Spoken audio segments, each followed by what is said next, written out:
ما بتتحطش على البرايفت كوتش اه والمدير الفني، لا هي برايفت كوتش والراجل المحلل الاداء بتاع الفرقه، هم دول اللي بيخشوا في بعض. بس محلل الاداء انت بتنزل الملعب، انت ايوه، ما هو محلل الاداء ده ورقه وقلم. تقول له صباعك كبير بس صباعك بالظبط. محلل الاداء هو ورقه وقلم وبيجي يديها للمدير الفني وتعامل يا باشا.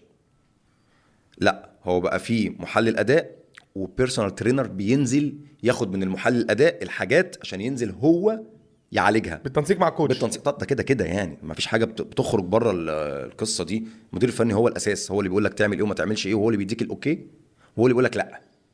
تمام. ففي فرق. المدير الفني هو الراجل برضو معذور معاه بتاع 40 لعيب. تمام. حتى لما بيجي لك خواجه هنا بيقتص ب 18 20 لعيب وبيرمي الباقي.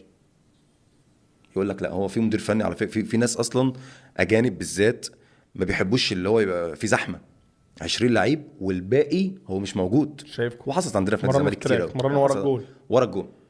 تمام.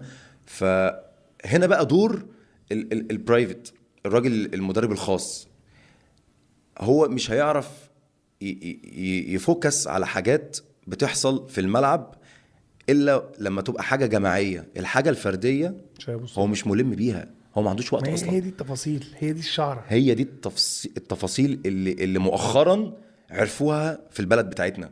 لكن بره بتشوف استون فيلا، بتشوف كل النوادي، ولكن اللي بيظهر لك على الميديا ليفربول، مانشستر سيتي، الانديه الكبيره دي واستون فيلا، بيبقى فيه بتشوف كده انت 5-6 دقايق على اليوتيوب فينش بس من جميع الزوايا. صلاح في فيديو من 3 ايام بيلعب بيمينه بس، بيمينه. شفت الفيديو ده؟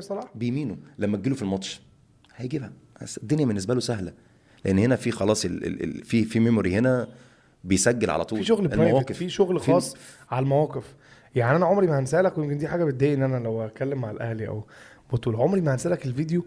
يمكن انت 3/4 الفيديوهات اللي نزلتها واسالك مين اللعيبه اللي كانت جامده معاك، 3/4 الفيديوهات اللي نزلتها ممكن حد يقول لك يا عم دي صدفه، دي جمله اتعملت في تمرين. في لفه وسط لمحمد شريف في تمرين انت عملتها برايفت معاك، هو لف وسط وحطها بشماله وجاب السوبر نهضة بركان لو صح. لما هو لف وكانوا متعادلين استلم ولف وحطها بشماله في البعيده.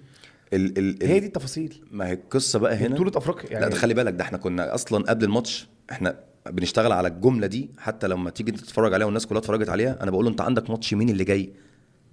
قال لي نهضة البركان. يعني الفيديو ده قبل الماتش باسبوعين 3 احنا اشتغلنا على التفاصيل دي، لان انا عارف بتوع افريقيا كلهم لازم شريف يلعب بظهره، ما بيجيش بوشه. فانا عايز ادي له حاجه مش عنده، يلعب بظهره. شريف دايما اصلا شريف اصلا في الاساس بتاعه هو هاف، فالهاف متعود بيجي بوشه، لكن يلعب بظهره مش بتاعته لان هو مش 9. فاللي بيحصل لازم يشتغل على الحاجات اللي بظهره سيتويشن كلها، فاشتغلنا عليها. وشريف عنده ميزه بيلعب برجلين الاثنين، فده اللي ساعدني في الجون، ان هو عدل باليمين وحط بالشمال. ده كان معانا كارثه، ده حط جول بشماله في الزمالك مباراه 18.